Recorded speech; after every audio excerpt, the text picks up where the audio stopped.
What is good, everybody? Welcome to another Brand Doctor live stream. Today, I'm going to take you behind the scenes and share with you a little bit of my design process, my branding process, how I get to the design concepts that I get to with my clients that are looking to rebrand their personal brand business, whether it be them, whether they're doctors or lawyers or coaches or consultants or any of those types of service providers. So a lot of people say, man, your designs are always on point and they always look so sharp. How the hell do you get to that end result?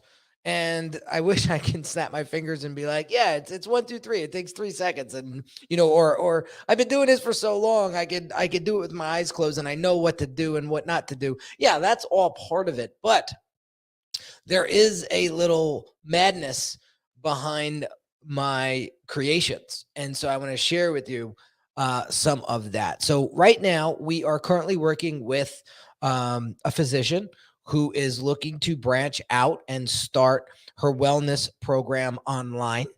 And she was very uncomfortable with how she was showing up on social media, online, and there really wasn't a clear representation of the 20 plus years she had as a medical doctor. And she said, if this program is going to be any sort of success, the first thing that I need to do is make sure that my presentation, my brand presence as a person is up to my standards. And so she said, it sounds like I'm a good candidate for the Brand Accelerator program. Tell me more about it. And we got on an assessment call, and here we are 3 months later, uh, with going through the design process now. So prior to that, we were working on the brand strategy, right? The thinking behind how this website, how this funnel, how this logo, how this whole brand identity online is going to present itself. And so that was a couple of sessions. We did 4 or 5 different sessions of strong and in-depth strategy. Really getting underneath the hood and really it was awesome for me to sit and really understand who she is, how she became a doctor in the first place, and why 20 years later she still is a doctor. And that all helped me create the design for this particular rebrand. So let me share with you sort of the initial steps. So once we go through all the strategy and we have all that banged out, then we get into the design. So the first thing that we want to do is start teasing out logo concepts. So I had the team share with me a couple of different concepts in design. Oh, let me come here for a second. Right. So they give me quite a few different types of logo layouts, and I start to decipher which ones I think have stand a chance, and which ones get absolutely thrown out immediately. And so after looking at these, I saw that concept number 1 and concept number 5 were really two that stood any sort of chance moving to the next phase of the process, right? So what I did was once I told the team, all right, concept 1 and 5, we got to run with them. Now we get into the stylescape process, and the stylescape process looks a little something like this. Okay, so this is what we call a mood board on steroids. So what we're doing is we're teasing out the logo concept. We're teasing out color schemes. We're teasing out imagery. We're teasing out layouts of design for websites and print collateral. We're teasing out imagery for the brand. We also have our ideal client front and center on this stylescape, so we know who we're designing for. This here happens to be Heidi. And this is a typical patient that is going to run through my client's program. Okay. So I usually do 2 to 3 concepts of these stylescapes, and then I present to the client and we tear them apart, right? And we start comparing notes. We start looking at what we love about Stylescape 1 and what we hate about Stylescape 2, and could we blend sort of 1 and 2 together in certain ways to get to a final result. So what we did was, after a few rounds of going back and forth, we decided that this was the look and feel that we wanted to move forward with for the rebrand of the personal brand. Now, what we're not decided on yet is the actual color combinations. We love the typography, we love the imagery. That's all been approved, but now we're working on color schemes. Okay. So this is color scheme number 1. Then I had the team draw up a couple different color schemes to compare and see which ones we like most. Right. This was another color scheme.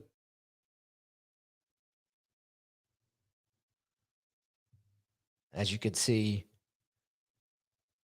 everything's pretty much the same. We're just swapping out different colors and seeing which one's going to resonate with our ideal client the most. And then we have Stylescape 3. Okay.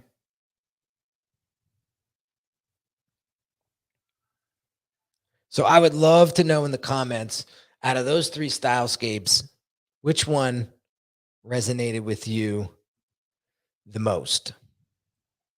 I have my favorite, but I'm going to hold my opinion until we get a final approval.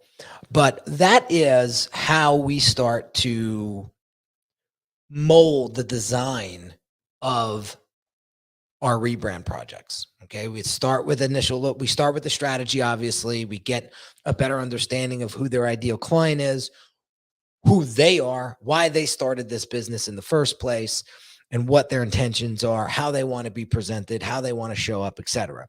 Once we get all that thinking out of the way, then we get into the logo concepts and we start to tease out some different examples. And then we take the best 2 or 3, right? And then we start loading them into the Stylescape process. And now that Stylescape process is really going to help the team and the client get a better understanding of what direction we need to go into. So typically what we do is we do like a conservative version of the Stylescape.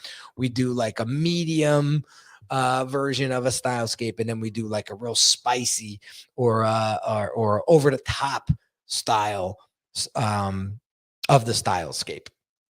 And then we kind of present and we just go back and forth and figure out which one's going to be the best fit. So I'm kind of fast forwarding you through the process a little bit, but now we've gotten to the real feel of what the design's going to look like once we pass the Stylescape process. Now we're just teasing out the color schemes. So that's a little bit of the process behind what we do here at Unique Designz and how we get to premium looking branding for our personal brand clients. It's not something we just whip together. It's not something that we throw, shit against the wall and see what sticks. That's not how we build our brands here. It's not giving you 500 logos and you have to pick one or create contests and things like that. Although some of that stuff works for people, but we are very, very intentional. See, our job here. So I'll give you a funny example. I told the client, I said, I had the team come up with some logo concepts. They gave me like 15 concepts and only 2 made it. Right. So she didn't even see all those other concepts. I just showed her the 2 that made it. And she said, well, could you show me the other concepts? And I said, no. You hired me to make this process as seamless as possible. You hired me to cut out all the fat and to just give you the goods. So that is my responsibility to do that. That's not yours. Okay. So I'm going to do all that weeding for you so that you can make better decisions. Because here I am with the 15 plus years experience in branding. I know what should be and what should not be now that I've sat down with you and did all that discovery work with you.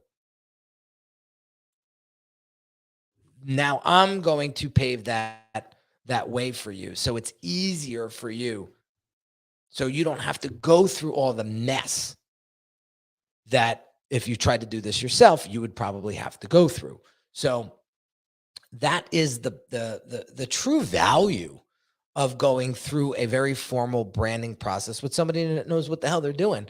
Because if, again, you could do this yourself, believe me, all the information's out there on the internet, but do you really want to take that time? Do you have that much time to do this all yourself? If you do, God bless you, do it. Good luck. And I hope, you get the result that you're looking for out of your rebrand. But if you want to save time and if you want something that the eyes that have approved and got you to this point or have been in the game for numerous years, and they have an eye and a style and a guide to get you that premium looking feel that you're looking for in half the time, then hiring somebody like myself is probably one of the best investments you can make when it comes to rebranding. Why? Because again, time is our most valuable asset. We don't get our time back. Yes, we can get our money back if we lose it, but time, that's finite. We're not getting that back. So I always tell people, listen, the choice is yours. It's completely up to you. What's more valuable to you, time or money? There's no right or wrong answer here. To each his own. But if you're like me and you know that your time is very limited and you want to get to market faster, you want a brand that you're confident in and that you're proud of, then you got to hire the best. You got to hire the people that know what the hell they're doing. And I do videos like this to kind of take you behind the scenes to show you that this isn't something that we just whip up. There is a method to our madness. That's what I was trying to say before, and I botched that whole saying up, so my bad. But there is a method to our madness, and this is how we get the premium looking styles and brands that we do for our personal brand clients. So hope you enjoyed this. Drop a comment in below. Let me know what your favorite color scheme was for this particular brand identity. If you haven't subscribed to this channel yet, hit that subscribe button. And if you're watching elsewhere, make sure you drop a follow.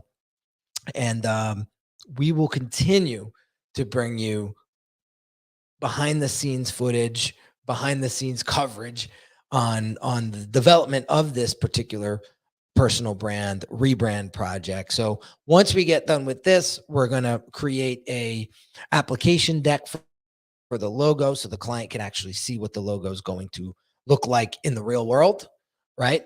And then we'll create a very thorough brand guide for the client. So let's say they get design work done outside of my firm. Whoever does that work must follow that brand guide. Otherwise, they don't approve the work. And then once we get done with that, then we get into website design, funnel design, and we start to build all that infrastructure up. So we're not out of the woods yet. Once we get this approved, then we can move on to phase 2 of the design project. So stay tuned. I'll have more videos like this taking you step by step through this particular brand project. Have an amazing day, and I'll catch you on the next one real soon. Take care.